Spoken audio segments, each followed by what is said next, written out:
Megérkeztünk a Aranyások útja geológiai tanösvény kiinduló pontjára, amely a Mátyás király kutyánál található erdészbányász barátságpihenőnél kezdődik. Vágjunk neki ennek a kellemes történelmi utazásnak.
A tanösvény első harmadában, ha bányász figurával nem találkozol, de meglátod a sárga körjelzést, akkor is jó helyen jársz.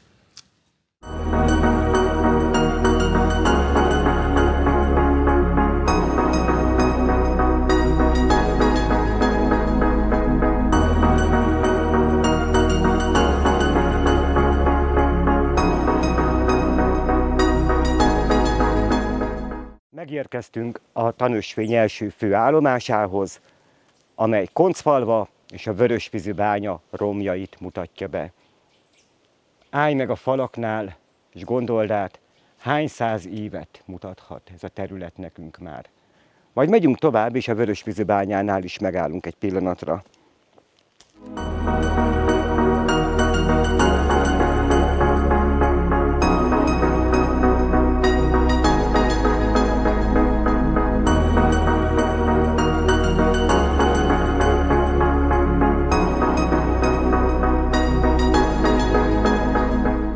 A Veresvízi bánya felé haladva egy fontos kereszteződéshez érkezünk.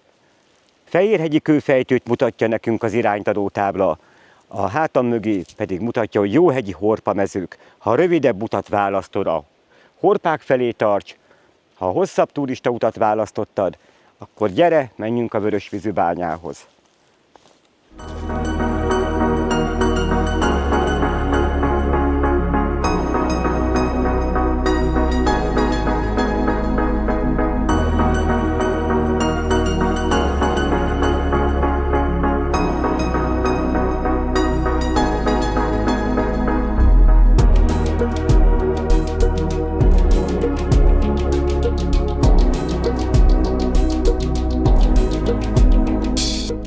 A Veresvízi bánya romjaihoz érkeztünk.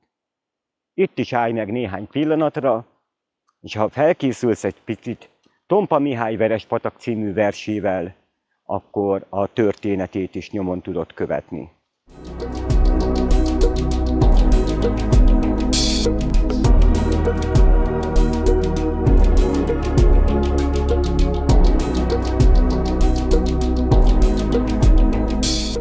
A Veresvízi bányát elhagyva egy ilyen 20 perces gyaloglással meg is érkezünk a Fehérhegyi kőfejtő projekt táblájához, amely leírja nekünk a kőfejtő kőzetanyagát, de hogy az ásványokkal is ismerkedjünk, néhány métert még túráznunk kell.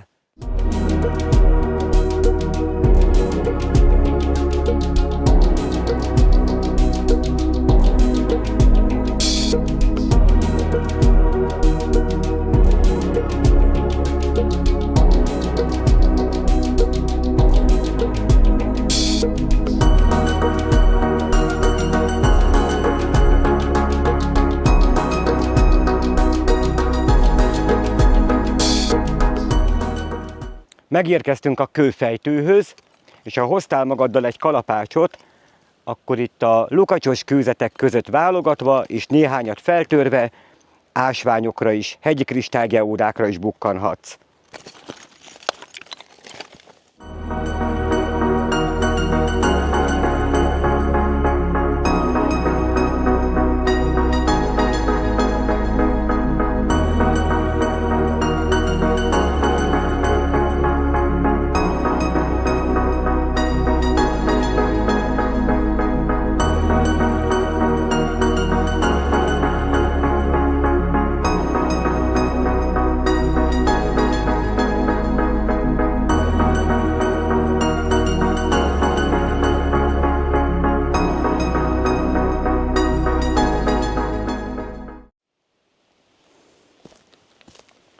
Megérkeztünk a Malomkőpark bejáratához, ahol a középkorban az ércörlő malomköveket készítették az itt fellelt kőzetekből. Most menjünk és keressük meg az itt felejtett és félbehagyott köveket.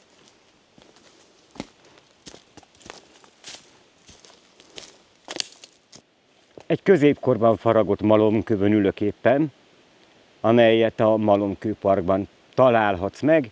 Ha kíváncsi vagy, hogy jutottunk ide, kövesd be a teljes videót. A Lipótaknához érkeztünk a tanösvény bejárása során, amely monumentális méretű és óriási történelmű helyünk. Olvasd el a táblát is, illetve az interneten sok információt találsz erről a csodálatos helyről is. Terésztáró Csengőbánya. Ez lett a tanösvényünk következő állomása, ahol megállunk egy kicsit pihenni, érdemes elolvasnunk a bánya és vidékének történetét, majd a hatalmas meddőhányókat követve folytatjuk utunkat a Jóhegyi Horpamezők irányába.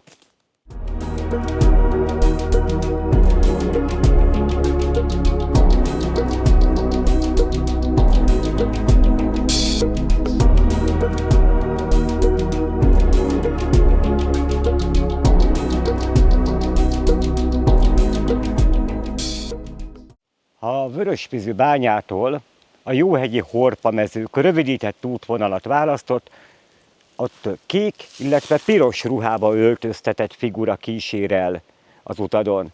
Néhány pillanat múlva a Jóhegyi Horpamezők projekt táblájánál állunk majd meg.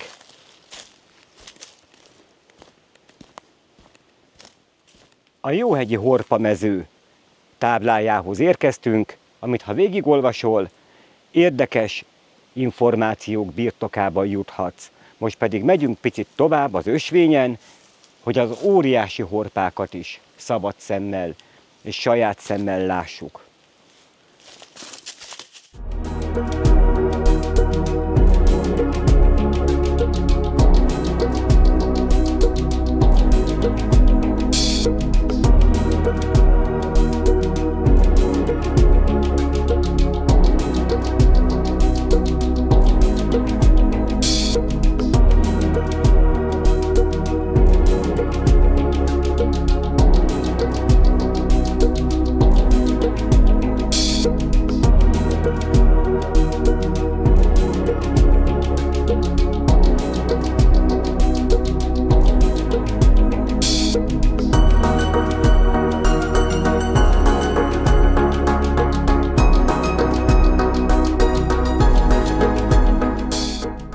És egy kellemes 3 órás program után visszaért is értünk az Erdészbányász barátság pihenőhelyre, a tanösvény indulópontjára.